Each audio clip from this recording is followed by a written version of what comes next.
महाराष्ट्राच्या राजकारणात गेल्या 2 वर्षांमध्ये जितकी उलथापालथ झालीये ती उलथापालथ ही एखाद्या सिनेमाच्या कथानकाला शोभेल अशी आहे.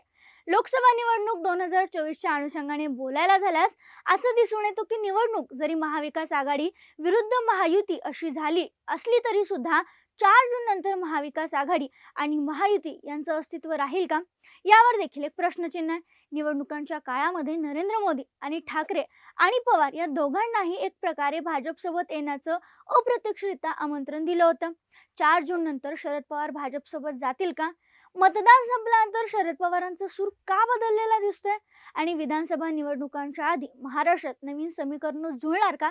हे सगळं पुढच्या काही मिनिटांमध्ये जाणून घेऊया.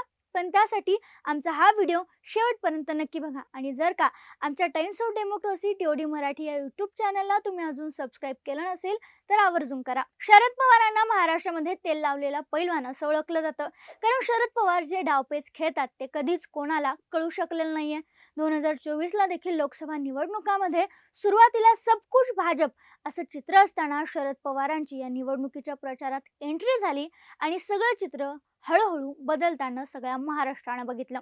बारामती, सातारा, माढा, शिरूर, मावळ या ठिकाणी शरद पवारांनी त्यांचे जुने संपर्क वापरून भाजपाची डोकेदुखी चांगलीच वाढवली होती. मात्र आता निवडणुकीचे महाराष्ट्रातले सगळे टप्पे पार पडलेत, पण शरद पवारांचा सूर हा कुठेतरी बदललेला दिसतोय. आता बघा, पत्रकार परिषदेचा विषय होता महाराष्ट्रातल्या दुष्काळाची परिस्थिती आणि महाराष्ट्र टँकरने सुरू असलेला पाणी पुरवठा.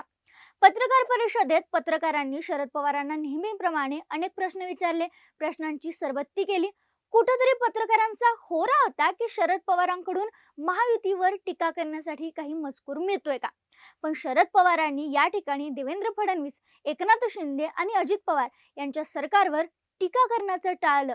या उलट जेव्हा त्यांना महाराष्ट्रातल्या विकास कामामध्ये अडचण येणाऱ्या आचारसंहितेबाबत विचारण्यात आलं तेव्हा त्यांनी राज्य सरकारचं कौतुक केलं आणि राज्य सरकारने आचारसंहिता उठवण्यासाठी जे प्रयत्न केलेत त्याचं कौतुकही केलं.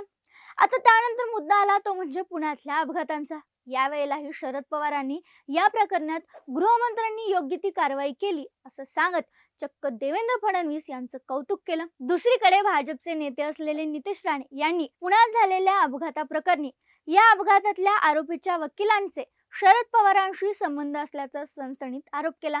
मात्र शरद पवारांवर झालेल्या या टीकेला नितेश राणेंना उत्तर दिलं ते अजित पवारांनी. थोडक्यात अजित पवारांनी कुठेतरी शरद पवारांचा बचाव केला, पाठराखण केली. महाराष्ट्रात 2019-2014 निवडणुकींच्या काळामध्ये शरद पवारांनी वारंवार भाजपसोबत जाण्याचे प्रयत्न कसे केले याचा सविस्तर वृत्तांत देवेंद्र फडणवीस यांनी वेगवेगळ्या माध्यमांना दिलेल्या मुलाखतीमध्ये सांगितला.